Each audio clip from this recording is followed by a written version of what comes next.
Hello, V K ನಿಜವಾಸ್ತು ಚಾನಲ್ಗೆ ಸುಸ್ವಾಗತ.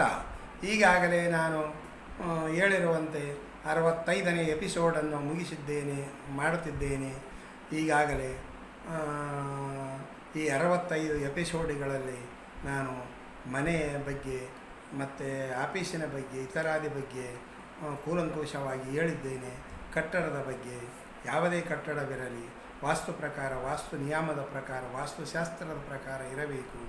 ಇದ್ದಾಗ ಮಾತ್ರ ಮನೆಯು ಅಭಿವೃದ್ಧಿ ಹೊಂದುತ್ತದೆ ಎಂದು ನಾನು ಹೇಳಿದ್ದೇನೆ. ನೀವು ಇದನ್ನು ತಿಳಿದುಕೊಂಡಿದ್ದೇನೆಂದು ನಾನು ಭಾವಿಸುತ್ತೇನೆ. ಆದರೆ ಈಗಾಗಲೇ ತಿಳಿಸಿರುವಂತೆ ಮನೆಗಾಗಲಿ, ಹೋಟೆಲ್ಲು, ಇತರಾದಿ ಯಾವುದಕ್ಕೆ ಆಗಲಿ ವಾಸ್ತು ನಿಯಮದ ಪ್ರಕಾರ ಇದ್ದಂಥ ಕಟ್ಟಡಗಳನ್ನು ನೋಡಿ ಅಲ್ಲಿ ಎಷ್ಟು ಅಭಿವೃದ್ಧಿಯ ಪಥದತ್ತ ನಡೆಯುತ್ತದೆ ಎಂಬುದು ತಾವು ವೀಕ್ಷಣೆ ಮಾಡಿದಾಗ ವಾಸ್ತು ಬಗ್ಗೆ ಸಂಪೂರ್ಣವಾದ ನಂಬಿಕೆಯು ಬರುತ್ತದೆ. ಯಾವುದೇ ಆಗಲಿ, ಒಂದು ಆ ಮನೆಯಲ್ಲಾಗಲಿ, ಆಸ್ಪತ್ರೆಯಲ್ಲಾಗಲಿ ಅಥವಾ ಮಳಿಗೆಗಳಲ್ಲಾಗಲಿ ಅದೆಷ್ಟೋ ಜನರು ತಮ್ಮ ವಾಣಿಜ್ಯೋದ್ಯಮಕ್ಕಾಗಿ ಮಳಿಗೆಗಳನ್ನು ತೆಗೆದುಕೊಂಡು ವಾಸ್ತು ಪ್ರಕಾರ ಇಲ್ಲದ ಮಳಿಗೆಗಳಲ್ಲಿ ಮಾಡಿ ಅದೆಷ್ಟೋ ಜನರು ತಮ್ಮ ಬಿಸ್ನೆಸ್ ಲಾಸಿನಲ್ಲಿ ನಡೆಸಿ ಬಂದು ಮಾಡಿಕೊಂಡು, ಅಂದರೆ ಲಾಕ್ ಹಾಕಿಕೊಂಡು ಹೋಗಿರುವಂಥ ಅದೆಷ್ಟೋ ಜನರನ್ನು ನೋಡಿದ್ದೇನೆ ನಾನು.